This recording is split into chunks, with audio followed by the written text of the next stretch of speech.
Күлпаш. 2 бөлім. Таңмен кеткен мақтым әлі қайтқан жоқ. Күн батуға барып қалды. Боранды ызғырық азырақ серпіліп, бұлттың жиегінен шыққан күн мақтымның жамаулы терезесінің көзінен көрініп, нұрлы сәулесін шаша бастады. Күлпаш пештің қасында, жанында бүрісіп қали жатыр. Ойға шомып, біраз отырып, деп ауыр күрсінді. Бұл күрсіну іші бауырын елжіретіп, тұла бойын удай жайлаған қалың қасіреттің ауыр дертінің ұшқыны еді. Бұл дертті Күлпаштың кірсіз таза жүрегіне салып отырған сіңлісі Раушанға қосымша болып, ызғарын төгіп қинаған аштық. Өткен өмірінде ойына келмеген істі Күлпаш істегелі отыр. Байынан айырылып, екінші адамға, өткен өмірінде ойына кірмеген адамға тиюге уәде берді. Ертең мәңгі кетпек, бірақ қалай кетпек, қалай айырылмақ, оны Күлпаштың өзі де білмейді. Раушан кеткелі ойлағаны жалғыз мақтым. Мақтымның өзін айттырып күйеу болған шағы көзіне елестейді. Жазғы кез. Мақтым ұзын келген, түксиген қабақ, пұшық мұрын, денелі қара сұр жігіт. Жұртқа қалай көрінетінін өзі білсін. Әйтеуір Күлпашқа ұнауы анық. Күлпаш бір көргеннен-ақ тәуір көріп кеткен. Содан бері екеуінің арасы әлі тәуір. Біріне бірі наз қылып сөйлескенде, екеумізді қара жер айырар деп серттесетін.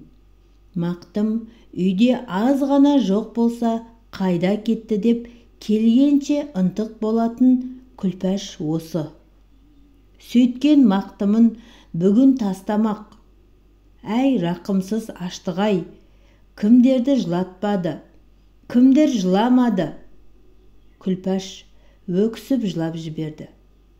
Бүрісіп жатқан қали қозғалып, ана деді.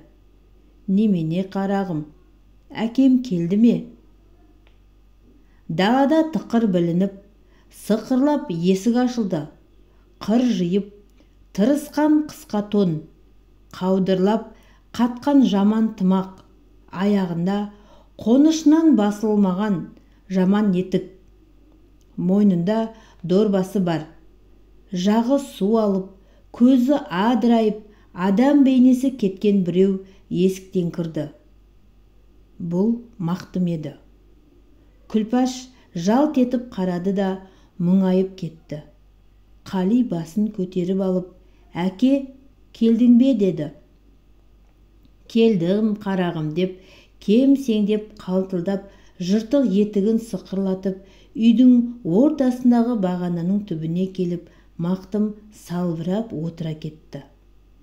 Қали сүйретіліп тұрып, екі көзі мақтымның мойнындағы дорбада. Ептеп басып жақындады. Мақтым жылап қоя берді. Қалқамау, дым жоқ. Күлпаш та жылады. Қали ауыр күрсініп, тәлтіректеп басып барып, күппісіне оранып, Күлпаштың қолтығына басын тыға бүрісіп жата кетті. Көп уақыт өтті. Қас қарайып, үйдің ішін қою қараңғылық қаптады. Мақтым бағанаға сүйеніп әлі отыр. Оқта-санда деп үхілейді. Күлпаш ойға шомған адам тәрізденіп, біраз отырып, бір кезде шошынған адамдай кенет басын көтерді. Әй, деді. Даусы бір түрлі қалтырап. Жайма? Күлпаштың үні бітті. Не айтарын білмейді. Көзінен мөлдіріп жас төгіле басталды. Қатын, бірдеме айтайын дедің бе? Әшейін, Бүгін Раушан келіп еді. Жай келіп пе? Күлпаш тағы сөйлей алмай, көз жасына бұлтық әлдене уақытқа тағы да әй деді. Немене жазған? Айтсайшы. Біз осы қайтеміз? Қайдан білейін? Біз өлеміз бе? Өлетін шығармыз. Біз деп тағы тоқталды. Біз айырылсақ қайтеді? Мақтым әлденеге қозғалғандай болды. Үй іші тым-тырыс. Жаңа туған айдың сәулесі түсе бастады. Қатын, сен не деп отырсың? Айырылыссақ. Раушан айтты ма? Иә. Қалиды қайтесің деп мақтым кемсеңдеп өксіп жылап жіберді. Әттең кедейлік, әттең аштық қылдың-ау.